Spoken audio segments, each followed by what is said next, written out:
ಶ್ರೀ ಬಸವಾನಂದ ಮಹಾಸ್ವಾಮಿಗಳ ಪಾದಗಳಿಗೆ ನಮಸ್ಕರಿಸುತ್ತಾ ಸುಮಾರು ಒಂದು 15 ವರ್ಷಗಳಿಂದ ನನಗೆ ಯಾವುದೋ ಒಂದು ಸಮಸ್ಯೆ ಆಗಿತ್ತು. ಗಂಟು ಅಲ್ಲಿ ಸಣ್ಣ ಪುಟ್ಟ ಗಂಟುಗಳಾಗಿದ್ದು. ಆವಾಗ ನಮ್ಮ ಮನೆಯವರೆಲ್ಲ ಮನೆಗೆ ನಮ್ಮ ತಾಯಿ ತಂದೆ ಮತ್ತು ಅಣ್ಣ ತಮ್ಮರೆಲ್ಲ ಭಯಭೀತರಾಗಿ ಡಾಕ್ಟರ್ ಕೇಳಿದಾಗ ಇದೇನೋ ಒಂಥರ ಕ್ಯಾನ್ಸರ್ ಥರ ಹಂಗೆ ಮತ್ತೆ ಆಪರೇಷನ್ ಮಾಡಬೇಕು ಅಂತ ಈಗೆಲ್ಲ ಹೇಳಿದ್ರು. ಆವಾಗ ನನಗೆ ಏನು ಮಾಡಬೇಕಂತ ಗೊತ್ತಾಗ್ದೇನೆ ಪೂಜ್ಯರಿಗೆ ಫೋನ್ ಮಾಡಿದಾಗ ಇಲ್ಲ ಬಾ ಅಂತ ಹೇಳಿದರು. ಬಂದು ಇಲ್ಲಿ ಒಂದು 2 ವಾರಗಳ ಕಾಲ ಉಪವಾಸ ಮಾಡಿದೆ. ಆಮೇಲೆ ಅದು ಎಲ್ಲ ಸರಿ ಹೋಯಿತು.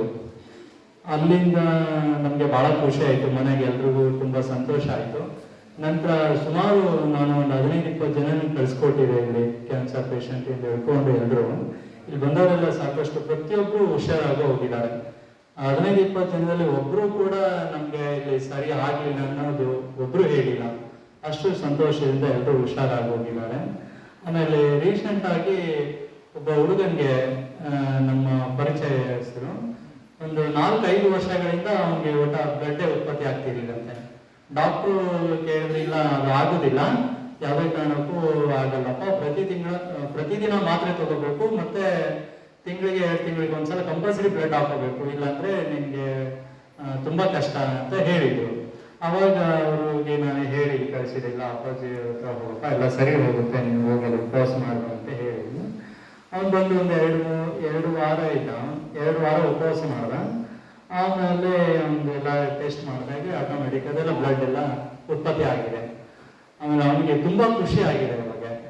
ಅವನು ಇವಾಗ ಹೇಳ್ತಿದ್ದ ಮೊನ್ನೆ ನನಗೆ, ನಾನು ಪ್ರತಿ ತಿಂಗಳ ಈ ಆಸ್ಪತ್ರೆಗೆ ಖರ್ಚು ಮಾಡ್ತಿದ್ದೆ, ಇವಾಗ ನಾನು ಮಠಕ್ಕೆ ಕೊಡೋಣ ಅಂತೇಳಿ ತೀರ್ಮಾನ ಮಾಡಿದ್ದೀನಿ. ನನಗೆ ಡಾಕ್ಟ್ರು ಇನ್ನು ಬದುಕಕ್ಕೆ ಕಷ್ಟ, ನೀನು ಮಾತ್ರೆ ಮತ್ತು ರಕ್ತ ಹಾಕ್ಸ್ಕೊಳ್ದೆ ನೀನು ಬದುಕಕ್ಕೆ ಆಗಲ್ಲ ಅಂತ ಹೇಳಿದ್ದನ್ನು ಇಲ್ಲಿ ನನಗೆ ಪವಾಡ ರೀತಿಯಲ್ಲಿ ಹುಷಾರಾಗಿದೆ, ನನಗೆ ನಂಬಿಕೆ ಆಗ್ತಿಲ್ಲ, ಅಷ್ಟು ಮಾನಸಿಕವಾಗಿ ಖಿನ್ನತೆಗೊಳಗಾಗಿದೆ ಅಂತ ಅವನು ನನಗೆ ಹೇಳಿದ್ದೀನಿ. ಹಾಗಾಗಿ ಇಂಥ ಒಂದು ಪುಣ್ಯ ಸ್ಥಾನವನ್ನು ಎಲ್ಲರೂ ಬಳಸ್ಕೊಂಡು ರಾಜಂದು ಅಪ್ಪಾಜಿ ಏನಂತಂದ್ರೆ ಶುಗರ್ ಸಮಸ್ಯೆ ಏನಂದ್ರೆ ಸುಮಾರು ಒಂದು 700 ಅವನಿಗೆ ಇರೋದು ಶುಗರು. ಒಂದು ವರ್ಷದ ಹಿಂದ್ಗಡೆನೆ ಈ ಸಾವು ಮತ್ತು ಮಧ್ಯೆ ಅವನು ಹೋರಾಡ್ತಿದ್ದ. ಡಾಕ್ಟ್ರು ಜೀವಾಂತರ ಇತ್ತು, ಮಾತ್ರೆ ತಗೊಳ್ಳದೆ, ಮಾತ್ರೆ ಮತ್ತು ಇನ್ಸುಲಿನ್ ಬಿಟ್ರೆ ಬದುಕಲ್ಲ ಅಂತಾನೆ ಹೇಳಿದ್ರು. ಅವಾಗ ಅವನು ಇಲ್ಲಿ ಮಹಾಮನೆಗೆ ನಾನೇ ಹೇಳಿ ಕಳಿಸಿದ್ರು. ಬಂದು ಒಂದು 2 ವಾರ ಇಲ್ಲಿ ಉಪವಾಸ ಮಾಡಿದ ಮಾಡಿದ ನಂತರ ಅದು ಸಂಪೂರ್ಣವಾಗಿ ಈಗ ಇನ್ಸುಲಿನ್ ಮಾತ್ರೆ ಇಲ್ದೇನೆ ಆರಾಮ್ ಜೀವನ ಮಾಡ್ತಾ ಇದ್ದಾನೆ, ಸಂಪೂರ್ಣವಾಗಿ ನಾರ್ಮಲ್ ಆಗಿದ್ದಾನೆ ಈಗ.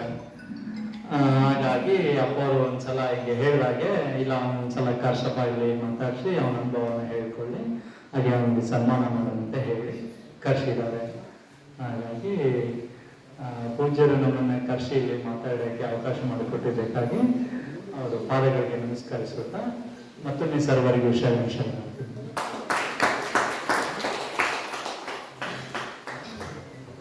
ಇಲ್ಲಿ ಆಶ್ರಮದ ಒಂದು ವಿಸರ್ಗದಲ್ಲಿ 2 ವಾರ ಉಪವಾಸ ಮಾಡಿದ್ರೆ ಇಲ್ಲಿ ಸರ್ವ ರೋಗಗಳು ಹೋಗುವಂತ ಒಂದು ಈ ದಿವ್ಯ ಶಕ್ತಿ ಈ ಬಸವ ಮಹಾಮನೆಯಲ್ಲಿದೆ ಅಂತ ಒಂದು ಇಲ್ಲಿ ಒಂದು ಉಪವಾಸ ಮಾಡಿ ತಮ್ಮ ಅನುಭವವನ್ನು ಹಂಚಿಕೊಂಡಂತ